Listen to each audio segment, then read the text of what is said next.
মৰণ ফান্দলৈ পৰিণত হৈছে এখন দলং। মই বৰ্তমান উপস্থিত আছোঁ বৰচলা বিধানসভা সমষ্টিৰ অন্তৰ্গত তৰাজান গাঁৱত। আৰু এই তৰাজান গাঁৱত যি কেৰুৰখণ্ডৰ পৰা মিছামাৰী বেলশ্ৰী সংযোগী পথত থকা যি গড়জলি নদী, আৰু গড়জলি নদীৰ ওপৰত থকা এইখন দলঙৰ এটা মূৰ সম্পূৰ্ণ বিধ্বস্ত হৈ পৰাত এতিয়া মৰণ ফান্দলৈ পৰিণত হৈছে, যাৰ ফলত ইয়াৰ লোকসকলে শংকিত হৈ পৰিছে, কাৰণ ইয়াত যিকোনো মুহূৰ্তত সংঘটিত হ'ব পাৰে ভয়ানক দুৰ্ঘটনা।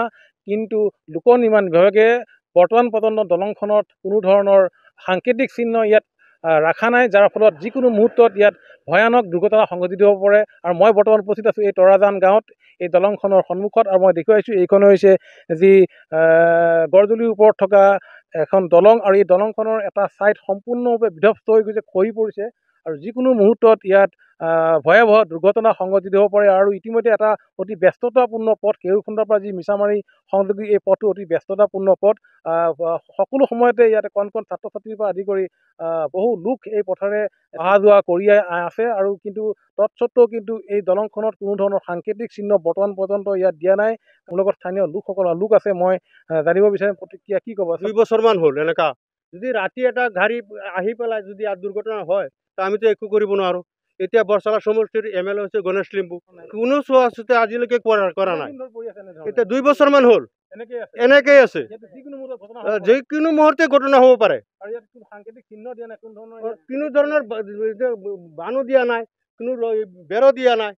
এতিয়া এনেকুৱা দুৰ্ঘটনা যদি ৰাতি হৈ যাতে আমিনো কি কৰিম। একবাৰ বাঁহৰ এই যে কামি লগাইছিলে আকৌ ভাঙি লৈ গৈছে। এতিয়া আমাৰ MLA ছাৰকে কিবা কোৱা নাই, আৰু এইটো ঠিকো কৰা নাই। এতিয়া আমি কেনেকৈ কি কৰিম?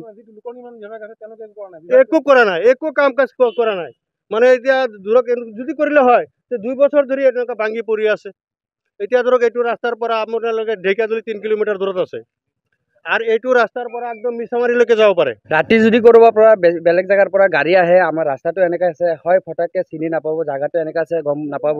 নতুন মানুহ আহিলে তাৰমানে ৰাস্তাটো এনেকৈ আছে, দলংটো দেখি নাপালে ফটককৈ সোমাই দিলেতো মানুহ একদম এক্সিডেণ্ট হ'বই 100%।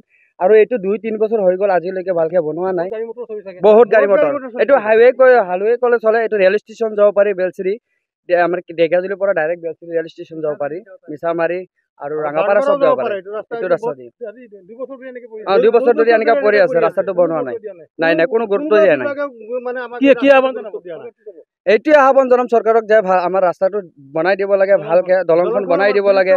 হয়, আচলতে এনেধৰণে এতিয়া যি ঢেকীয়াজুলিৰ পৰা যি মিছামাৰী যি বেলশ্ৰী সংযোগী পথত থকা গড়জলি নদীৰ ওপৰত থকা যিখন দলঙৰ এই বিধ্বস্ত ৰূপ বা যি মৰণ ফান্দলৈ পৰিণত হৈছে দলংখনৰ এটা মূৰ, এতিয়া এই সকলো লোকে শংকিত হৈ পৰিছে, কাৰণ ইয়াত যিকোনো মুহূৰ্তত হয়তো সংঘটিত পাৰে ভয়ানক দুৰ্ঘটনা। তৎসত্ত্বেও কিন্তু লোক নিৰ্মাণ বিভাগেই হওক বা স্থানীয় বিধায়কগৰাকীয়ে হওক এই ক্ষেত্ৰত কোনো ধৰণৰ ভূমিকা গ্ৰহণ কৰা নাই বুলি তেওঁলোকে অভিযোগ উত্থাপন কৰিছে। বিগত 2 বছৰ ধৰি আচলতে এই দলংখন এনেধৰণে এটা ছাইড সম্পূৰ্ণ বিধ্বস্ত ৰূপত আছে, আৰু দেখুৱাইছোঁ। আৰু অতি এটা ব্যস্ততাপূৰ্ণ পথ, এই পথেৰে কণ কণ ছাত্ৰ ছাত্ৰীৰ পৰা আদি কৰি বিভিন্ন লোক নিজৰ কৰ্মস্থলীলৈ যোৱাৰ লগতে বহু যান বাহন এই পথেৰে অহা যোৱা কৰে।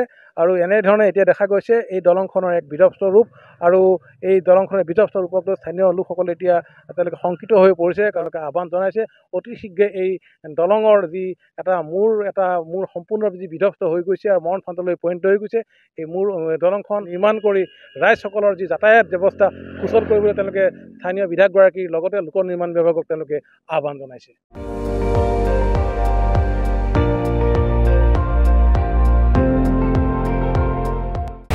আপুনি চাই আছে ND24, সৰ্বশ্ৰেষ্ঠ নহয় সৰ্বোত্তমৰ দৌৰত।